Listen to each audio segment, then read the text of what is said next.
세 번째는요. 재건축 해야 됩니다. 해야 되는데 재건축 규제 완화를 하다 보니까 너도나도 다 하면서 멸실주택이 증가하고 시장이 불안 요인이 되거든요. 그래서 저는 재건축 재개발의 총량 규제를 하자. 예를 들어서 서울에서 2만 가구 1년에 2만 가구만 하겠다는 겁니다. 그래서 그러면 누구를 먼저 하느냐. 공공 분양을 많이 하거나 용적률을 더 많이 올릴수록 분양가가 낮을수록 먼저 진행하게 하는 거죠. 그래서 지금 이 상태로 하면 규제 완화하면 강남만 재건축만 될 거예요. 그러면 계속 비싼 아파트만 시장에 양산되는 거죠. 그래서 실제로 재건축 재개발을 통한 공급을 시장 안정화에 기여하기 위해서는 총량 규제를 해서 더 공공성을 확보하고 그리고 분양가가 낮을수록 먼저 해주는 거예요. 인센티브도 훨씬 더 많이 주는 겁니다. 그래서 총량으로 하자. 지금 서울시장이 추진하는 것처럼 재건축 규제 완화를 이렇게 하잖아요. 그러면 우리나라 집값은 폭등할 겁니다. 왜냐하면 30만 채가 갑자기 없어질 거예요. 그래서 총량적으로 해서 순차적으로 하자. 이걸 제안드립니다. 네 번째는요. 규제 지역을 없애야 됩니다. 왜 어떤 지역은 다주택자들이 투기로 사면 대출도 해주고 세금도 깎아주는데 왜 어떤 지역은 규제 지역이라고 해서 그 지역은 안 되는 겁니까? 바로 옆 동네로. 그래서 아예 규제 지역을 없애고 전체 지역에서 예를 들어서 투기로 살 때는 똑같이 규제를 받는 거죠. 이 문제가 왜냐면 갑자기 동탄 지역에 집값 오른다고 가만히 있다가 규제로 하니까 시장이 변하거든요. 그래서 아예 규제 지역을 철폐하고 모든 대한민국의 어떤 땅이라도 투자로 살 때, 투기로 살 때는 규제를 해야 됩니다. 이것처럼 규제 지역을 아예 없애고 전체적으로 이게 바로 공정한 거죠. 왜 옆 동네는 규제했다고 그래서 나는 못 사고 그 시차에 따라서 더 달라지거든요. 그래서 다시 한 번 말씀드리지만 이재명 정부의 부동산 정책은 합리적이어야 되고 그리고 공정해야 됩니다. 특히 공정성에 더 관심을 두고 정책이 설계됐으면 좋겠다는 말씀을 드립니다. 아주 재밌네요. 이게 뭐 100% 진리라고 하기는 어렵을지 몰라도 어쨌든 발상이나 이런 거 아주 새로운데 대출 구조 조정에 예를 들면 기대출자에 대해서도 예를 들면 만기가 되면 다 상환하고 새로운 조건에 맞춘다고 하는 건 시행하고 있죠. 네네. 그 제가 전에 SNS에 한번 얘기를 해서 뭐 똑같은 문제의식을 가지고 있었는데 그게 광범위하게 전면적으로 되고 있는지는 잘 모르겠는데 한번 정리 한번 해보시고요. 네. 맞는 말씀이신 것 같아요. 지금 사실 청년 세대들이 겪는 어려움도 부모 세대, 기성 세대들은 이미 다 성장의 그 기회, 과실을 다 누렸는데 지금 새로 진입하려니까 너무 어려운 거잖아요. 이제 그거 다 기득권화된 거죠, 기성 세대. 그 문제는 또 일리는 지적받고 양도세나 이거를 생애 이대로 할지는 모르겠는데 기회를 무한대로 하게 하는 것은 사실 좀 문제가 있어 보이긴 하네요. 매우 일리 있는 지적인데 횟수를 제한하든지 아니면 뭐 첫 번째는 많이 해주고 두 번째는 좀 덜 해주고 세 번째는 아주 그거 좋은 생각인 것 같습니다. 한번 고민해 보시면 될 것 같아요. 그렇게 하겠습니다. 좋은 생각 같아요. 저는 이거 너무 많이 이제 활용하거나 총액으로 제한할 수도 있고요. 예를 들면 총액으로 여러 차례 이 고가주택을 사고 팔고 해서 하는 경우에 똑같이 해줘야 되냐? 그 일리 있는 지적 같습니다.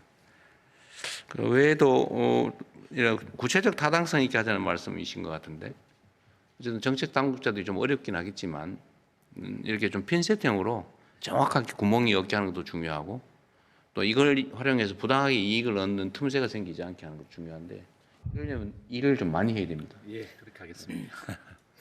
또 다른 분 의견 들어보시죠. 네, 의견 듣겠습니다. 좀 뒤쪽으로 가고 싶은데 저기 맨 뒤에 여성분 계시거든요. 마이크 전해드리겠습니다.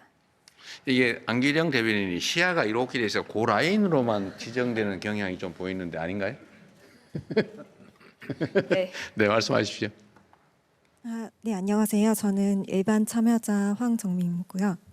저는 수원의 한 아파트 입주 예정자입니다. 2년 전 실거주 목적으로 분양을 받았는데 최근 그 가계대출 총량 규제에 따른 은행별 대출 한도 소진으로 인해서 잔금 대출 아예 받지 못하는 상황이 발생하고 있습니다. 이로 인해서 올해 입주를 앞둔 많은 실거주 예정자들이 큰 어려움을 겪고 있습니다. 이런 투기 수요를 억제하려는 정책 취지는 공감합니다. 다만 이미 2년 전에 계약한 실수요자들에 대해서는 잔금 대출 규제를 예외 적용하거나 경과 조치를 마련할 계획이 있는지 답변 부탁드립니다. 감사합니다. 네, 한번 점검해 보시죠. 이게 저런 지적들이 꽤 있더라고요.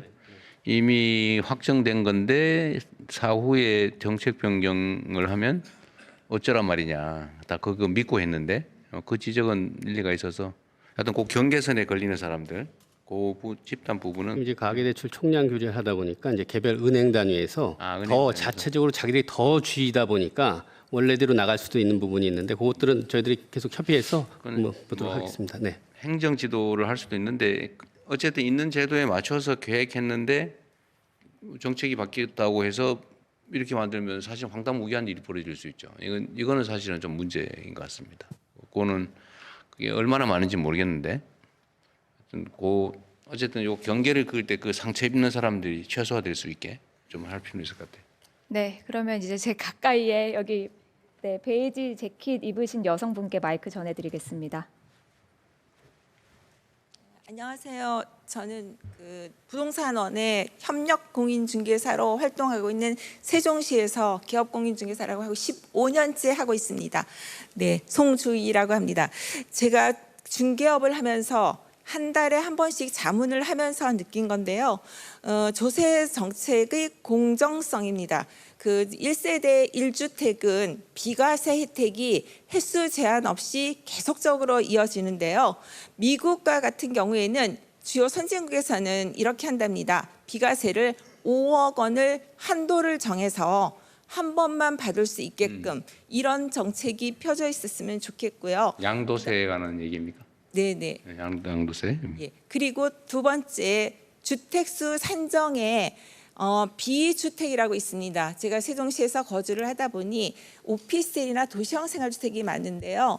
이번에 양도세 증가 5구 대책이 있었잖아요. 한시적으로 이해해주는 정책이 있었는데 이때 비과세를 받지 못해서 팔지를 못하는 매물들이 되게 많았어요. 그게 왜 그랬냐면 이 주택수에 비주택 같은 경우에 주택수에 산정이 되다 보니까 이게 이제 주택수에 포함되니까 본인들이 집을 팔 수 없는 경우가 많이 있었거든요. 다주택자로 분류돼서 중과됐다고 말인가요? 그렇죠.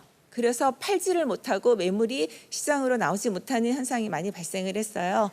네, 이런 부분들을 다시 시정을 해서 좀 좋은 효율적이고 형평성이 있는 정책을 폈으면 좋겠습니다. 감사합니다. 네.